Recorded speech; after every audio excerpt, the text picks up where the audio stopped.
This is Jess from 3D Learning Experts, and you're listening to the LD Experts Podcast, the show for busy parents who want to help their kids with learning disabilities, or as I like to say, learning differences, go from surviving to thriving. Thank you so much for meeting with me today. I wanted to reach out to you because we are talking about autism this month, and you being a mother and an educator, I feel like you have the knowledge from both perspectives. And Sam, I worked with Sam for about a year, and then Mr. Chris worked with Sam for about another year, and he's an amazing young man. I didn't realize he is already in middle school. Time just flies. But so thank you for taking the time out of your busy day to come on our show and share your experience as a mom and an educator about autism. Well, thank you so much for having me. It's a topic that I'm kind of passionate about, obviously. So I do appreciate you asking me to be here today.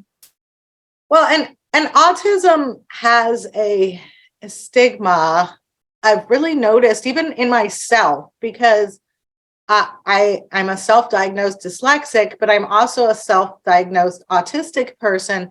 But I don't freely talk about the autism part of it. And I can freely talk about being dyslexic all day long. And so I really looked at the fact that it is still a stigma in our society to claim someone is autistic or to claim we are autistic. And I would totally agree with that. For example, in our own family, my husband, we've never said to Sam that he's autistic. He doesn't know that he has that label or diagnosis. My husband does not like to use it either. He says you can use it for school for whatever you need. To get him whatever services you need to get him, you use it all the time, whatever you need to say. But I don't want him going through his life thinking that there's something wrong when there's not. It's just you think differently and you behave differently and you react differently. And that's really all there is with Sam. We're lucky in that case, but you're right. It is still kind of a stigma, especially in certain cultures and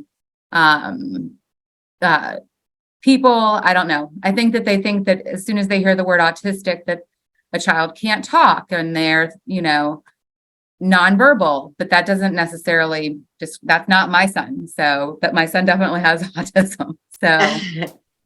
Yeah. And I am far from being nonverbal myself. Right. It's funny because yesterday is the very first time my husband acknowledged that I am autistic.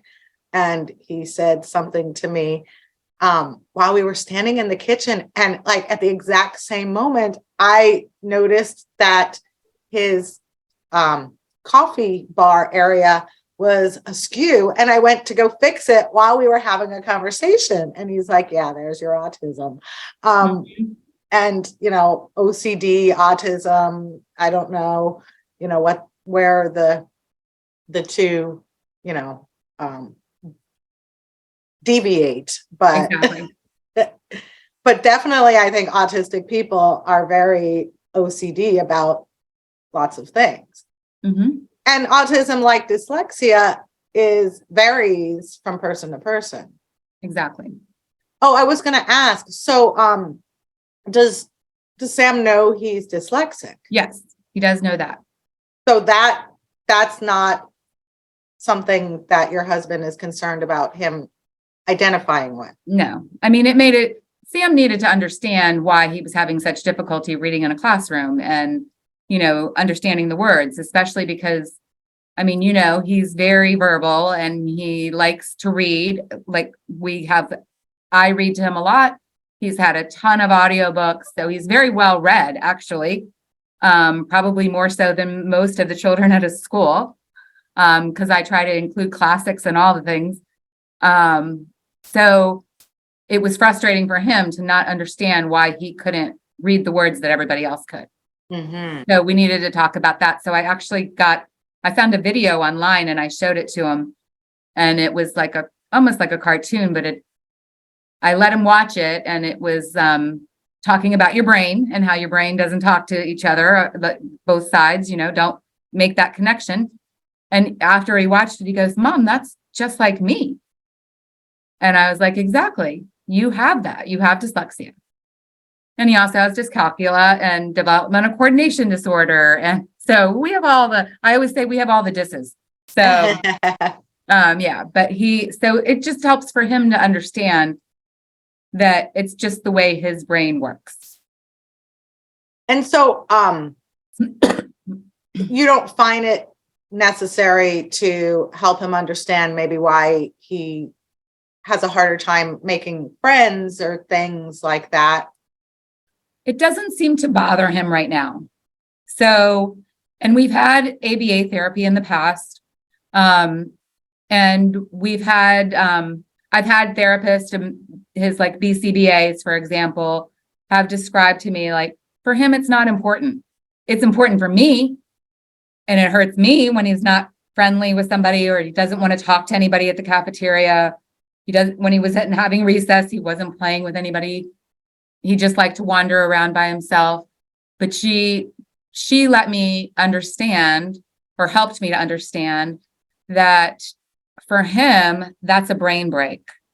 He doesn't have, during recess or lunch or different times when it's a downtime, he doesn't have to think about how to interact, because every interaction requires him to actually think about it if he's going to be thoughtful and not just interrupting and saying whatever comes to his mind, which is also the other option. But it just gave him a little bit of downtime, and he's perfectly happy he's happier on his own. Mm-hmm. And so I needed to let go of me wanting him to be a part of the group and have friends, and it doesn't bother him. Mm-hmm. So I need to not let it bother me. That is an excellent point.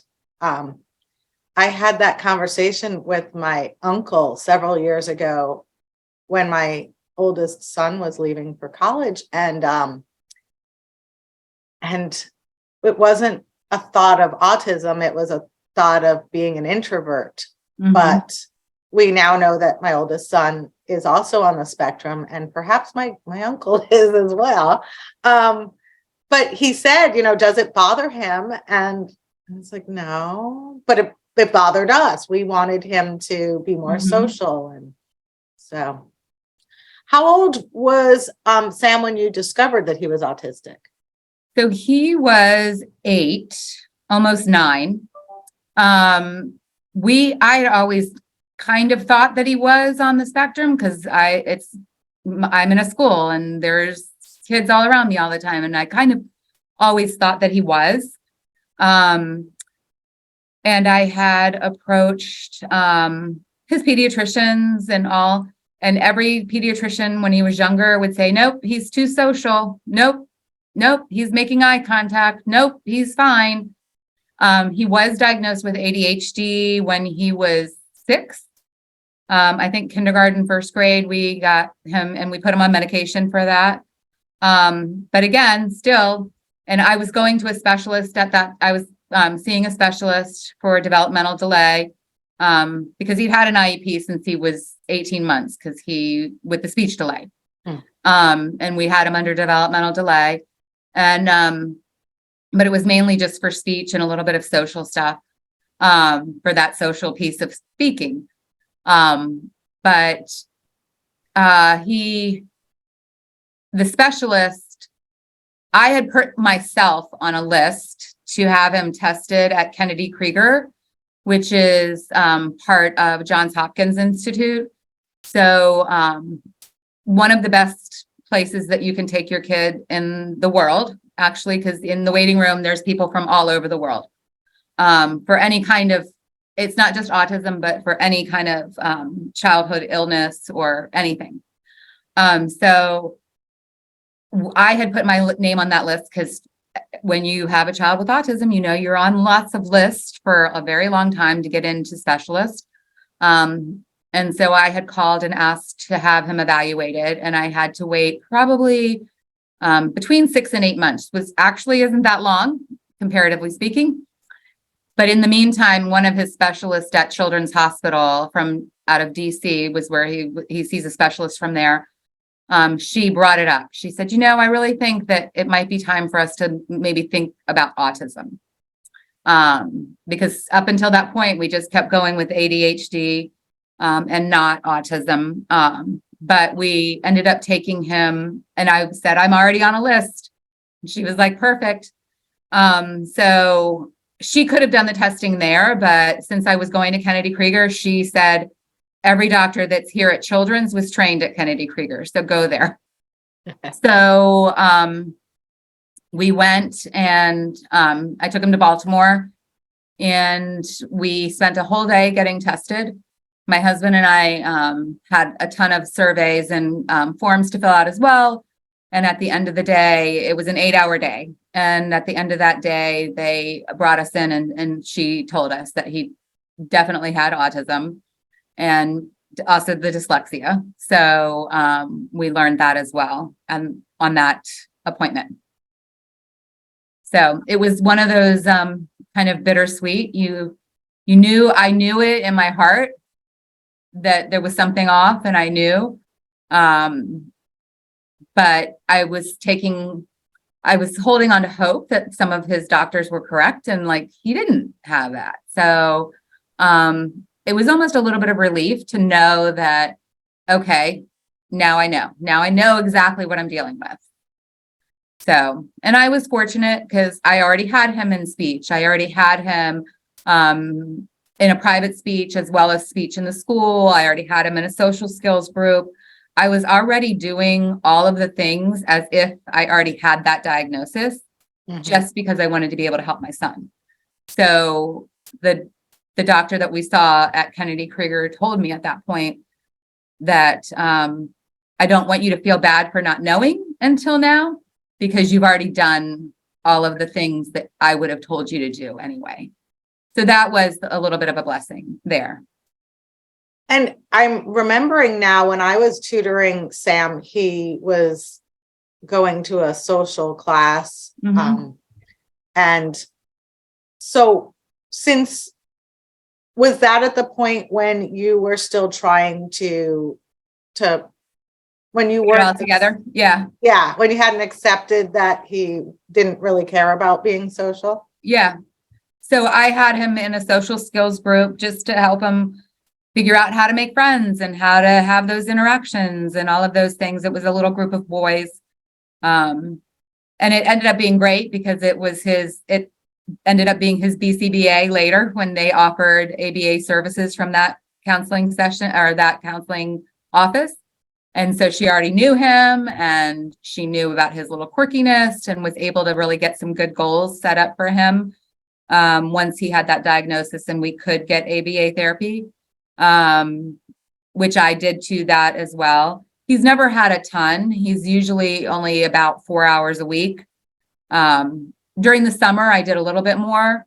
But for the most part, he's at, we didn't do a lot of ABA because he didn't need a ton. It was more like working on social skills and behavior in the classroom, not just blurting out what you think in your head at that moment. And I'm sure you remember, like, if he has a thought, it's got to get shared at that moment. Learning how to kind of have that wait time and stuff. And that was more what his ABA was focused on. And what are some of Sam's quirks? Definitely the interrupting. He's got that going on. But he's one of the best things about Sam, which I think is also a little quirky, is he's a real old soul, right? Like he's such an old soul. He is the perfect description of that phrase. Just even some of the phrases that he comes up with. He does do a little bit of that scripting. And you have to know him to know that he's scripting from like the YouTube or something like that. But he always appropriately pulls out the right line for the situation. And you're like, how do you even know that? Or how did you come up with that? So he's got that. As far as like autistic quirky things or stims that he does, he jumps up and down when he's excited. But he can tell you, I'm excited. I'll say, why are you jumping? And he's like, because I'm excited, Mom. And so he only does it when he's excited. He pretty much only does it at home. So yeah, I don't remember. He doesn't do it too often if we're out. Now that he's a little bit older. When he was younger, he would, but it would be age appropriate. So I don't know that kids would even notice it. But he does jump at home when he's excited playing a video game or something like that. And then he also does like a humming kind of thing, like laughing, humming, like if he's excited. His stems are always only when he's happy and excited. Interesting. So I don't mind them. They do bother my husband, I'm going to be honest, but it doesn't bother me because I'm like, he knows exactly why he's doing it. So he needs to have that release. Well, and you said culturally, I'm assuming by your last name that your husband is from a Middle Eastern culture. Yeah, my husband is from Iran. So the Persian culture, they just don't talk about those types of things. So, and I think, honestly, with my husband, he has a nephew that is autistic. He's 20 now, and he is, although he's verbal, he's more severe in behaviors, like very severe behavior. So I think that my husband gets it skewed. Like, I think he's worried that's what we would have. The behavior issues that we don't have now. Like, we've never had a behavior issue. Sam is always, he's a rule follower. He does what he's supposed to do. So he is not at all like that. But that's the only other example my husband has of a child with autism. And the behaviors are extreme. So I think that he gets worried about that. And maybe that's also why he doesn't particularly care for us using the autism thing. Although I have noticed he will use it if it can help him to not wait in a line. Like, because I've shared with him, like, lines are difficult. So there are some perks, like at some point, that's loose term, but, like Disney World or things like that. And Sam does show a little bit of anxiety if we're at the airport and we're going to get on a plane. We ask for early boarding just so that we can get, not that he really needs it, but we missed a flight a couple of years ago and he's like hyper focused on that. Like, if I would have just done this, we wouldn't have missed the flight. Or if I could just, like all of that. And I'm like, so now we just go and ask, can we pre-board early? So he doesn't have that anxiety of waiting in line and thinking he's going to miss the flight. So, my husband now will use that. And do the flight attendants ask why you're pre-boarding or they No, I mean, I'm honest. I just say, listen, my son has autism and he gets a little anxious. And so is it okay if we pre-board? I have never in any country had anybody say no. They're of course you can.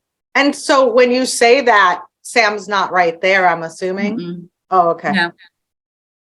So you couldn't say that if it was just you and Sam traveling. Right. I mean, I think he's heard us talking about the word. I mean, when I go to his specialist, we go to his specialist every 3 months and we talk about it, but I don't think he's making that. It's not a big thing. No.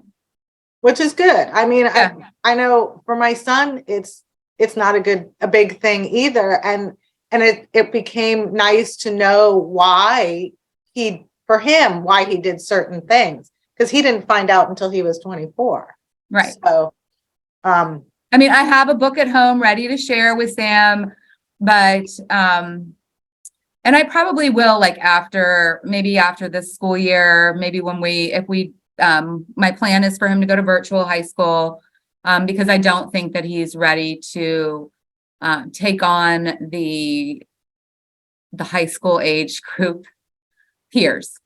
Mm-hmm. And so that's my main reasoning for probably, and he really thrived in virtual. I think that he did really well. And he was able to schedule himself even when he was meeting with you. I didn't even have to remind him. He always knew how to get on, how to do it. Oh yeah. If I was late, he was like, why are you late? I know. Sorry. So he will thrive in that. And so, but that is the reasoning behind it. I don't want him to have to navigate the high school age peer group because Well, I'm not sure he can. I remember one time, well, when Sam first started tutoring, your mom was there helping him get online, and your mom struggled a lot. And then once Sam learned how to navigate the online, I mean, he was always took care of it himself. And I remember one time your husband was calling him or something, and he was like, not now, Dad, I'm in tutoring. I know. I cracked up. Yeah, he's a funny little guy. He really is funny. I'm so thankful that I have him. And you have other children too, don't you? Yeah. So I have a 26-year-old, my son, who is in medical school. Oh, wow. And then my daughter is 24, just got accepted in medical school. So Oh my we will goodness. have 2 doctors. Wow. And then we have Sam. So That's great. Yeah. So did either of your other children have any neurodiversities? no. No. Mm-mm. That's interesting. Yeah. And so what challenges does your family or Sam experience because of his autism? I mean, we've talked about it a little, but are there any specific challenges that you can think of? I think that the biggest challenge for me is just making sure that like his needs are met and that it can be as successful as he possibly can be. And also making sure that he is set up and safe in his future self, like as he becomes 18 to, 20s, knowing how to navigate safely in society and not being taken advantage of. That's been a challenge lately with us, like just making sure that he's safe and not taken advantage. He doesn't always see like the red flags, right? So he doesn't necessarily notice what those are, or you can manipulate him. I mean, I am guilty of it all the time. If I want to change the schedule or something, it's just in how you word it. So if just getting him to understand how to navigate people that may not always have the best intentions for him is one of the challenges that we are now facing in our family. And I think it will be one that hopefully he's seeing a therapist to help him with that as well. So he's hearing it from all angles, because we found that that's the best approach with him, is to let him hear it from people that aren't his family, because then we accept it a little easier. Yes.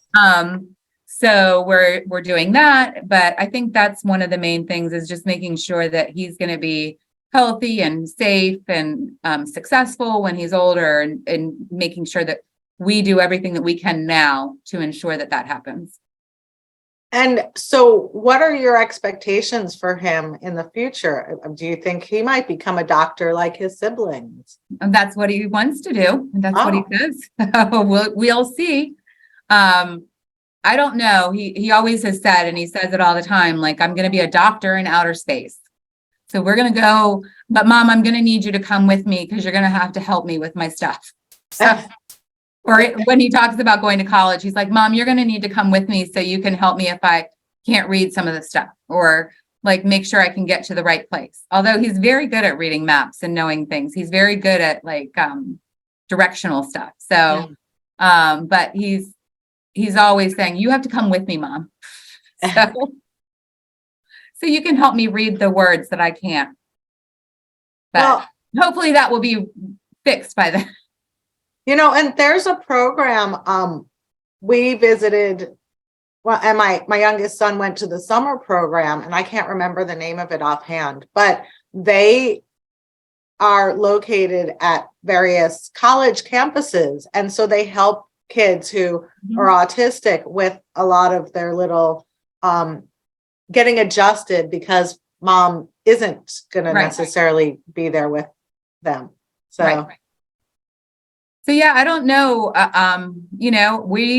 Whatever Sam wants to do, we will help him along the way. So, and I've been trying to do that his whole life. Just whatever supports that we can provide him. We've tried to do that. And we continue to do that, right? So we shall see. And I'm thinking doctors don't have the best social skills anyway. Exactly. Exactly. So that'll be my daughter. So, do you feel that as an educator, you are more prepared to raise an autistic child, or do you think it's the same either way? No, I think I definitely was more prepared just because I knew what an IEP was. I knew how they should be written. And I also had the resources to say, like on some of his first IEPs that were written, I could bring them to people at my school that I trusted as special education teachers and say, hey, can you read this for me and make sure it's good? And make those adjustments before I went to a meeting. And so I think I definitely had a leg up there because I had resources, I knew how to use them. I also knew what should be happening and what should not be happening and could call that out if I needed to. I will say I've probably been one of those rough parents that the special education teachers do not like in the beginning. Just because when we have an initial case manager, I just make it known like that I am advocating for my son and I'm going to do whatever I have to do. And that may mean that you don't like me right now, but then I'm going to send you flowers and I'm going to send you good gifts. It's just, we just have to get over this hurdle of making sure that his IEP is written correctly and tightly and appropriately meets his needs, and he's getting the services that he needs as well. Yeah, because so definitely has helped me. And it also just helped me to know what's available to even ask for. Yeah. So what do you recommend for parents who don't have that upper hand? So research, definitely. I mean, I do it still too. I go on different autism websites all the time and read resources there. I belong to some like in our area, we have parents of autistic children. And I'm a part of, I go on their website. I also am part of their email listserv. So I get those emails and people put out events and they put out questions and if you had a question about an IEP, you could ask it on that email and people will respond back and give you ideas.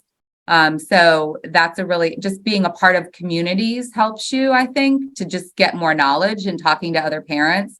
Because just because I'm an educator, I didn't learn everything here because I didn't teach autistic kids. So I wasn't a special educator. So I had to kind of learn along the way by asking and going to find resources, Googling it. I do it all the time. So I still do it. If I'm interested in looking up something else, I just start Googling. And I found great programs are out there if you look. For example, like just through my Googling one day for different resources, I found that they have Surfers Healing, which is a surf camp that they're out of Malibu, but they go all up and down the California coast. They go to Hawaii, they go to Texas, Florida, North Carolina. They go all along the East Coast. And it's a day long, they call it One Perfect Day. And they come and they have surfers there and they teach you how to surf. And they have, lunch and all music and all the stuff. And it's for all parents that have autistic kids. Oh, wow. So it was a great day when we went. And I learned that through Googling. And then I had to register and see if I could get into the lottery. And I was lucky enough that I did. But that's one of the things, just talking to people, going on, the different autism sites. There's Autism Speaks and all of the different ones that you can get a ton of resources there, and especially in your local community. And if you have a question and you're not sure, the social worker at your children's school can definitely help you as well. Give you some suggestions, or the counselor at your school can give you suggestions for different resources that you might be able to access. And if students are homeschooled, I don't know if you know anything about that, but can they still get resources from their home? Some of them can, school? yeah. So some of them that might have a speech goal, for example, they can be brought into the school, and the speech therapist will give them some speech hours, right? So you're not going to necessarily get like schooling hours, but you could get a related service like speech or something like that. And could they talk to the social worker? Yes, social worker. I'm not 100% sure on that one. I don't want to answer that wrong, but That's you okay. definitely can reach out to your county social workers as well, like your health department and your county. They have great resources there as well. In fact, we had a family that just moved into our school district, and I was Googling it just yesterday, like different sites that I could link to them from our county, so that I could help them to know what was available for them. So the difference between in-school OG and private tutoring OG, can you share what you see as a difference as an educator and a parent? I mean, first of all, the biggest is the one-on-one versus a group, right? So he's in a small group. He's with 6 kids.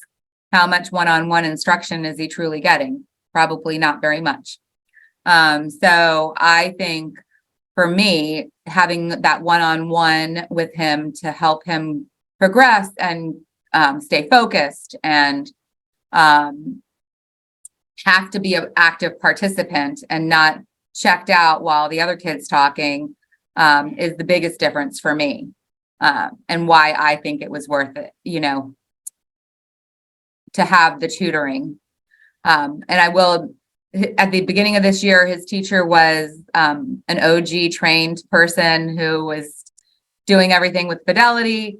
And then she left to become a dyslexia specialist. So now I have, again, because I know I'm staying on top of it with the school, and I keep emailing, is the program being done with Fidelity? And I can say, and I write in my email, Sam has had enough tutoring that he understands whether or not it's being done correctly. And I'm understanding that it might not be. So, so Sam has become an expert as well on what should happen and what should not be happening.